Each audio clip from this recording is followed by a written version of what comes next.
राधा और कृष्ण की प्रेम कहानी दिव्य प्रेम और समर्पण की है, जिसमें राधा ने कृष्ण के प्रति अपनी निस्वार्थ भक्ति दिखाई। बचपन में वृंदावन में खेलते हुए कृष्ण की बांसुरी की धुन से सभी मंत्रमुग्ध हो जाते थे, लेकिन राधा का प्रेम सबसे गहरा था। वे साथ साथ बड़े हुए, लेकिन कंस का वध करने के लिए कृष्ण को मथुरा जाना पड़ा। एक मान्यता के अनुसार राधा ने कृष्ण के साथ विवाह भी किया था, जिसमें ब्रह्मा जी ने उनका विवाह करवाया था, और विवाह के बाद राधा और ब्रह्मा जी अंतर्ध्यान हो गए और कृष्ण अपनी बाल अवस्था में वापस आ गए। राधा और कृष्ण के मिलन को रासलीला के रूप में दर्शाया जाता है और उनके प्रेम को भक्ति का एक महत्वपूर्ण रूप माना जाता है। राधा और कृष्ण की प्रेम कहानी।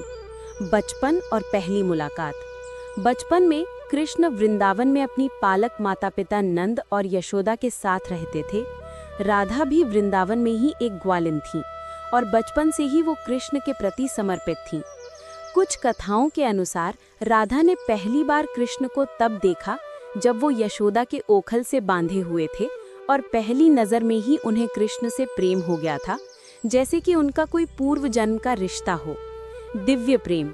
कृष्ण के मोहक व्यक्तित्व ने कई युवतियों को आकर्षित किया, लेकिन राधा का दिव्य और गहन प्रेम ही प्रमुख था, जिसने कृष्ण को अपनी ओर खींचा। विवाह।